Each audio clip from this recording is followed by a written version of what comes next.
ভাই আইফোন 17 সিরিজের টপ ভেরিয়েন্টের দাম হচ্ছে 2,30,000 টাকা। বাট অ্যাপেল তাদের মার্কেটিং এর পিছনে এতটাই পাগল হয়ে গেছে, মানে তাদের কাস্টমার মানে আমি নয়, তাদেরকে মিথ্যা কথা বলতেও পিছু হাঁটেনি। অ্যাপেল তাদের ইভেন্টে এমন কিছু জিনিস ক্লেম করেছে বা ইন্ট্রোডিউস করেছে যেগুলো কিন্তু আমার কাছে বিশাল কনফিউজিং মনে হয়েছে। আইফোন 17 সিরিজের টোটাল তিনখানা ফোন লঞ্চ হয়েছে, iPhone 17, iPhone 17 pro and iPhone 17 pro max. এবং তারা এই তিনটে ফোনের সাথে কিন্তু আরও একটা নতুন ফোন লঞ্চ করেছে, যেটা হচ্ছে আইফোন এয়ার। হ্যাঁ, এটা 17 সিরিজের কিছু নয়, এটা হচ্ছে ডাইরেক্টলি অ্যাপেলের একটা নতুন মোবাইল আইফোন এয়ার।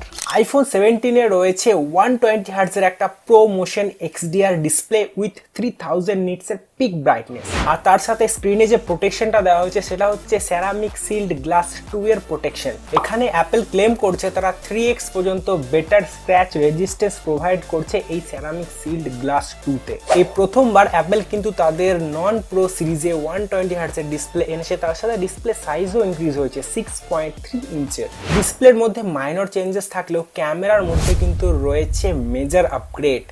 আইফোন 17 সিরিজে টোটাল ক্যামেরা কিন্তু আপগ্রেড হয়েছে। আইফোন 17-এর রেয়ারে রয়েছে দুটো 48 মেগাপিক্সেলের সেন্সার এবং দুটো সেন্সারই হচ্ছে fusion camera. First main sensor হচ্ছে 48 মেগাপিক্সেলের একটা ফিউশন মেন ক্যামেরা, যেটাতে রয়েছে 2x পর্যন্ত optical quality zoom, not optical zoom, optical quality zoom. মানে এখানে তোমরা কোনো ডেডিকেটেড টেলিফোটো লেন্স পাবে না, যে মেন সেন্সার সেই কিন্তু তোমাদেরকে ডিজিটালি 2x অপটিক্যাল কোয়ালিটির ইমেজ প্রোভাইড করতে পারবে, সেটা অ্যাপেলের অপটিমাইজেশনের দ্বারা, এবং তারা আরও সফটওয়্যারের মধ্যে ইন্টিগ্রেশন করেছে, সেই কারণেই এটা পসিবল। আর সেকেন্ড ক্যামেরাটা হচ্ছে এগেন 48 মেগাপিক্সেলের একটা আলট্রা ওয়াইড ফিউশন ক্যামেরা, যেটা কিন্তু বাই ডিফল্ট তোমাকে 24 মেগাপিক্সেলেরই ফটো তুলে দেবে। দেন ফ্রন্টে রয়েছে একটা 18 মেগাপিক্সেলের সেন্টার স্টেজ ক্যামেরা। হ্যাঁ, যারা জানো না তাদের জন্য বলে রাখি, এই সেন্টার স্টেজ ক্যামেরার কাজ হচ্ছে তোমাকে ফোনকে হরিজেন্টাল অথবা ভার্টিক্যাল কোনোভাবেই কিন্তু পজিশন করতে হবে না।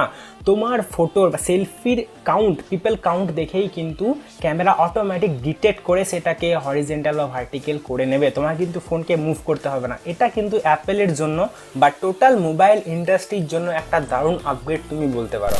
দেন এই ফোনে যে প্রসেসর রয়েছে সেটা হচ্ছে A19 চিপ। তোমরা জানো অ্যাপেলের নতুন A19 চিপ কিন্তু অ্যাপেলের 17 সিরিজের প্রত্যেকটা ফোনে রয়েছে।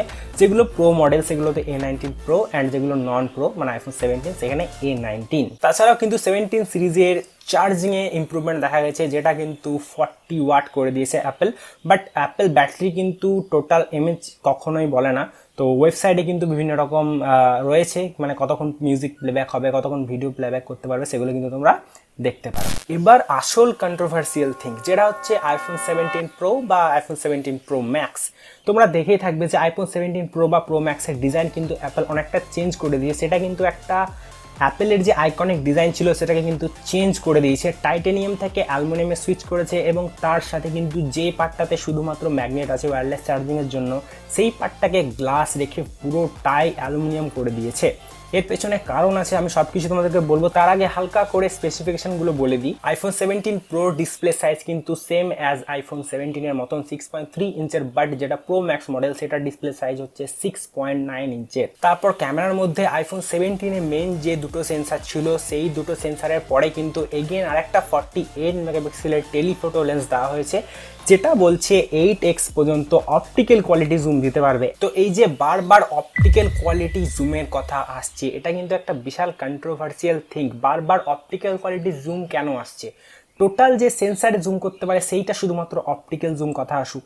বারবার অপটিক্যাল কোয়ালিটি আসার মানে এই দাঁড়াচ্ছে যে অ্যাপেল তাদের সফটওয়্যারের সাথে মানে অপটিমাইজেশন করে জুমের কোয়ালিটিকে ইনক্রিজ করে সেই অপটিক্যালের যে লেন্সের পাওয়ার সেটাকে বাড়িয়ে সফটওয়্যারের থ্রুতে আরও বেশি জুম করছে। মানে আমার যেটা বলার বক্তব্য সেটা হচ্ছে অ্যাকচুয়াল যে অপটিক্যাল জুম ইন সেন্সার হচ্ছে সেটা কিন্তু অ্যাপেল ক্লিয়ারলি ভাবে বলছে না। এরপর আসি অ্যাপেল আইফোন এয়ারের কথায়। এখানে কিন্তু টোটালি একটা গেম চেঞ্জার ফোন অ্যাপেল বার করেছে, যেটা হচ্ছে 5.6 mm থিকনেসের একটা স্মার্টফোন। মানে আমরা কেউ কল্পনাও করতে পারবো না, একটা টাইপ সি পোর্ট যেরকম হয় সেরকম কিন্তু এই ফোনটার থিকনেস। এবং এই ফোনের যে প্রসেসর রয়েছে সেটা হচ্ছে সেম টু সেম অ্যাপেলের প্রো মডেলগুলোর মতন A19 প্রো চিপ। এবং যেহেতু ফোনটা খুবই স্লিম তার জন্য কিন্তু ব্যাটারিতে কম্প্রোমাইজ করা হয়েছে এবং এর যে ক্যামেরা সেন্সার সেখানে কিন্তু একটা সিঙ্গেল সেন্সারই দেওয়া হয়েছে, যেটা 48 মেগাপিক্সেলের মেন সেন্সার ছিল আইফোন 17 সিরিজের প্রত্যেকটা মডেলে সেম সেন্সার কিন্তু এখানে ইউজ করা হয়েছে। বাট এর যে বডি সেটা হচ্ছে টাইটেনিয়াম। কিন্তু কেন?